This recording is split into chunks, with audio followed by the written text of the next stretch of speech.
Shalom, jemaat GKM Anugerah yang dikasihi oleh Tuhan Yesus Kristus. Bersyukur Tuhan terus memelihara hidup kita dan memberikan kita kerinduan untuk terus belajar akan kebenaran firman Tuhan. Mari sama-sama kita terus bertumbuh di dalam pengenalan akan Tuhan dan firman-Nya.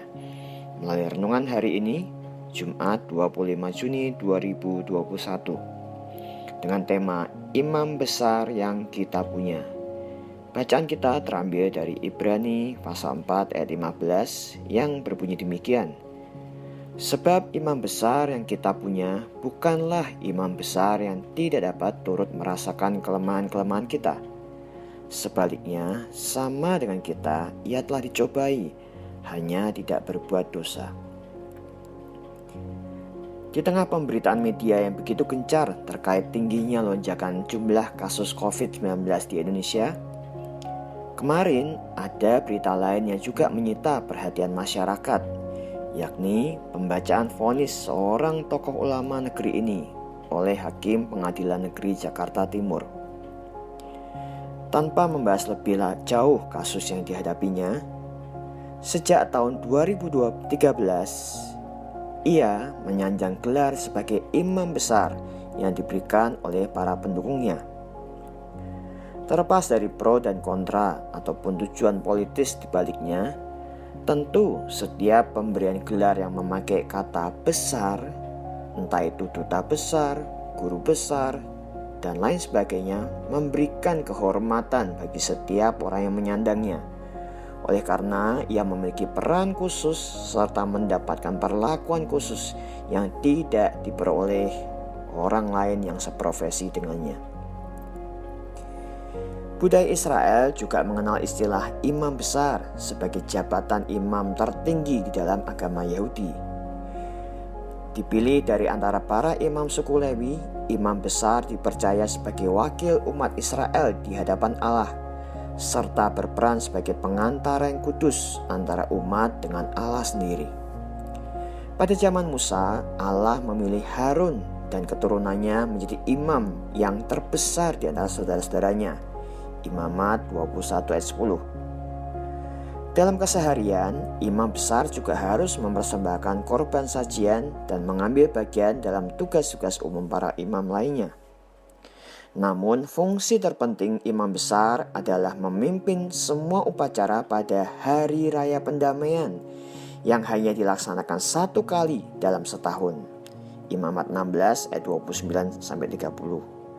Pada satu hari itu, imam besar dapat memasuki ruang maha kudus di kemah pertemuan dan memercikkan darah kurban penghapus dosa ke atas tutup pendamaian. Dengan melakukan hal ini, ia mengadakan pendamaian bagi seluruh kesalahannya, bagi kesalahan keluarganya, dan bagi kesalahan seluruh umat Israel. Dalam bacaan kita hari ini, penulis surat Ibrani menyematkan gelar Yesus sebagai imam besar agung yang telah melintasi semua langit. Ada di ayat 14. Yesus bukan sekedar imam besar yang dipilih di antara manusia, melainkan ia adalah Allah. Tidak seperti para imam yang harus terus-menerus mempersembahkan korban binatang, Yesus menyerahkan dirinya sebagai korban yang sanggup menebus semua manusia yang mau datang kepada Allah melalui Dia. Tidak hanya itu, sebagai manusia, Yesus pernah mengalami letihnya fisik ketika melakukan perjalanan yang jauh. Betapa perihnya hati ketika disangkali oleh Petrus dan dikhianati oleh Yudas. Bahkan ketika di kayu salib, Yesus mengalami puncak penderitaan yang dapat dialami oleh manusia, sehingga Yesus dapat turut merasakan semua kelemahan-kelemahan kita. Mari kita datang kepadanya dengan penuh keberanian untuk menghampiri tahta kasih karunia, supaya kita menerima rahmat dan menemukan kasih karunia untuk mendapatkan pertolongan kita pada waktunya. Inilah imam besar yang kita miliki. Terima kasih Bapa di dalam nama Tuhan Yesus. Karena Tuhan Yesus menjadi imam besar yang dapat turut merasakan kelemahan-kelemahan kami. Terima kasih kami boleh datang menghampiri Engkau setiap waktu. Engkau tidak menolak kami, sebaliknya Engkau sangat mengerti, memahami apa yang kami rasakan di dalam kehidupan kami. Tolong setiap kami untuk datang kepadamu dengan penuh keberanian, sehingga kami akan mendapatkan kasih karunia dan pertolongan pada waktunya.